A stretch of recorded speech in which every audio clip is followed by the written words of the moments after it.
Hi, welcome to another episode of Marvin's Motor City Garage. Today we're going to continue on the Survivor 65 GTO. We're going to talk about the interior today. Some things to look for on an unrestored GTO on the interior. So we'll start with the door panel. As you can see, it has a door lock ferrule. Those are always missing. And there's an original one that's never been off the car. Sort of interesting to see. You can see the armrest bases. They're actually a yellowed looking chrome. They're not as bright and shiny as the reproductions. And take a look at the dash. As you can see, the wood grain is in excellent condition. And believe it or not, it's not real wood.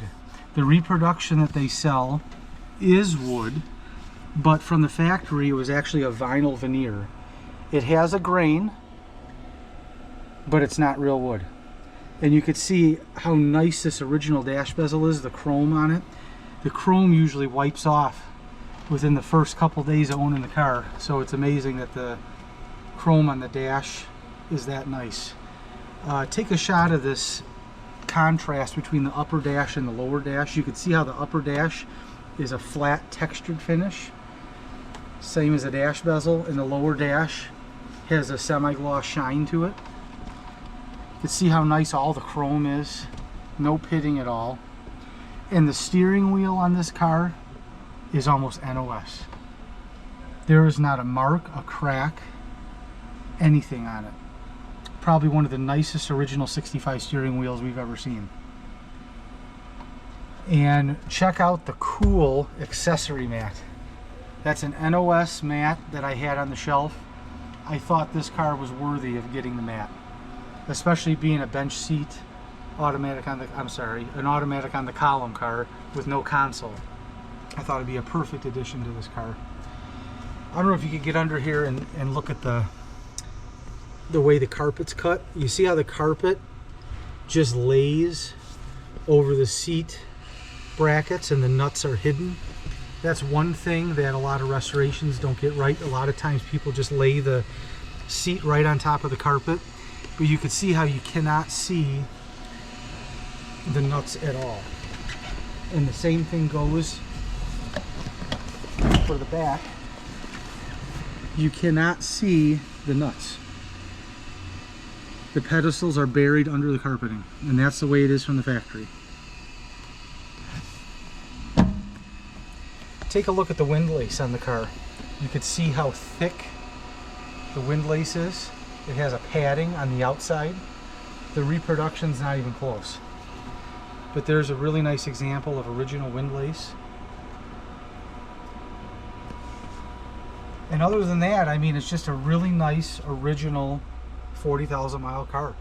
I mean, not too often do you see a parchment interior in this nice a condition. Very little yellowing. The headliner is almost perfect. All the trim around the back window is almost perfect.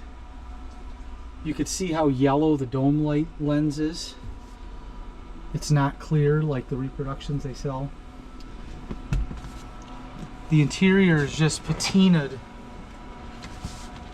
very evenly. Just a really nice original. You can see the finish on the dash. Interesting how there's a little red overspray on the pillar. You can see the factory wasn't perfect. Look at that. Isn't that interesting? So just a really neat car. And it's not too often do you see a GTO with an automatic on the column. And basically, if you didn't order a console and you ordered an automatic, you got an automatic on the column. Well, hopefully today's video was helpful, informative. You got to see a really cool Survivor GTO. Thanks for joining us, and please feel free to leave a comment. We'd love to hear what you think. Thank you. So let's talk about the carpet a little bit. You could see how the factory cut. They actually left a little gap right here. And here's some close-up shots of the pedestals.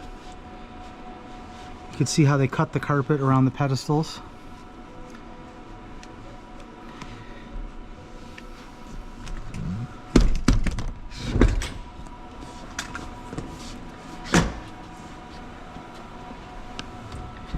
In the front pedestal area, it's hard to see, and you could see under the seat they actually cut all the carpeting out. So just sort of interesting details. Let's take a look under the dash while we're under here. Let's look at how nice and clean everything is under this dash. Just a little bit of surface rust on the things that are bare metal. The fuse block looks brand new.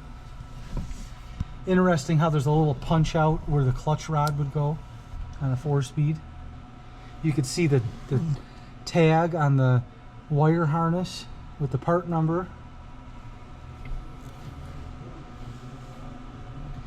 You can see how the heater box is actually a shade of dark metallic gray from the factory. It's not painted black. And take a look at how the carpet is tucked up under the firewall pad. Just a really nice original dash.